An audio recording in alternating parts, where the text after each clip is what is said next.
in the nature of man, deep within the psychology of man, there is this desire, this need, this want for comfort, for ease, for happiness, for prosperity.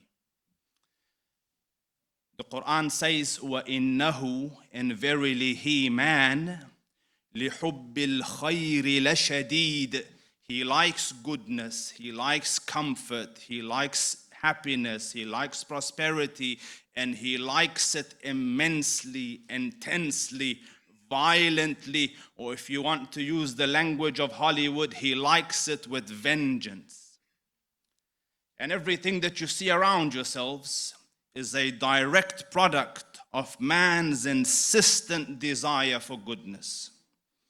So in the olden days, he used to have to walk from this place to that place. So he thought that walking is tiresome, it's difficult, it's cumbersome, it's too much.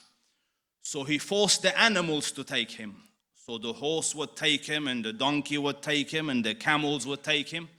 And camels needed a lot of maintenance, horses needed a lot of work, and it was tiring. So he wanted comfort, he wanted ease, so he made the automobile.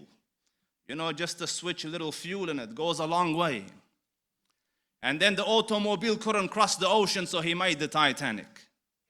The Titanic sank, so he made the aeroplane. You see, all that man did for his comfort.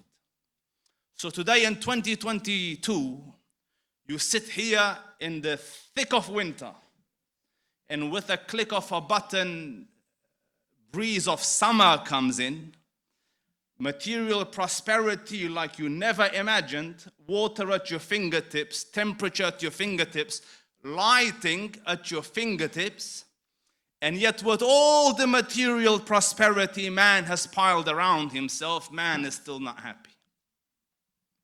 You can't deny that. Anytime in a country as easygoing, as trouble-free, there's no wars here, there's no big challenges here, yet with a 8 million population, in one quarter, in 3 months, you had 20 million prescriptions of antidepressant drugs. In a quarter, you can't deny man is not happy. Anytime there's more people dying of peaceful suicide compared to full-blown wars, you can't deny that man is not happy. Anytime divorce rates are climbing to 42%, you can't deny that man is not happy. And forget about adults. Little kids, primary school kids, are now diagnosed with chronic depression. So they asked them, these little kids, little primary kids, sweetheart, what would make you smile? What would make you happy? Because as a kid, you've got one deliverable. Play around, be happy, sweetheart. And maybe pass the test, that's it. So, what would make you happy? So they say almost unanimously, and you could relate to this, they say two things. Number one, if I was rich, and number two, if I was famous.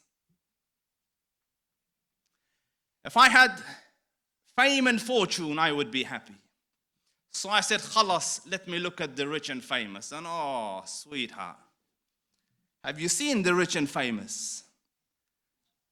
Have you seen the famous YouTubers and famous Hollywood and famous Bollywood? Every few days, one of them comes out, I am not happy. But Habibi, you're rich and you're famous, what's missing? The kid said, if you're rich and famous, but you're rich and famous, like what's missing? Man is unhappy. And they're looking for happiness, and they can't find it.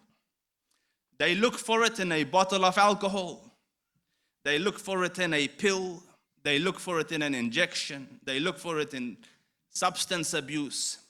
And in circles man goes, looking for this happiness that they can't find. And out of his infinite grace and wisdom, the Dhul Arsh al-Majid and Fa'alun lima yurid gave the solution in a single sentence. Jalla Jalalul Malik, gave the solution for happiness, for a good life, content life, in a single sentence. And I'll share it with you in a sec, but I want to point a few things out. Allah Rabbul Izzah put two paths before humankind. قال تعالى وَهَدَيْنَاهُ النَّجْدَيْنِ. We put before him two paths. A path of Jannah and a path of Jahannam. A path of good and a path of bad. A path of bliss and a path of ruin. From the two paths, he showed you which one was the right. قال تعالى إِنَّا هَدَيْنَاهُ السَّبِيلَ. Verily we showed him the path. إِمَّا شَاكِرًا وَإِمَّا كَفُورًا. It is to him whether he wishes to be grateful or ungrateful, whether he accepts or rejects. Whoever accepts, bless. Wallahi al-azim, bless. Whoever doesn't accept, ruin. Listen to the verse. وَمَنْ أَعْرَضَ عَنْ ذِكْرِي. And whoever leaves my path, my remembrance, dhikr here in reference to the Quran and to what was revealed from the heavens, as in the guidance that was supposed to take you on this path. وَمَنْ أَعْرَضَ عَنْ ذِكْرِي. Whoever steps off my path, فَإِنَّ لَهُ مَعِيشَةً ضَنْكًا. Then a promise of the Dhul Arsh al-Majid and فَعَالٌ لِمَا يُرِيد. For him is a narrow, restricted, confined, confounded life.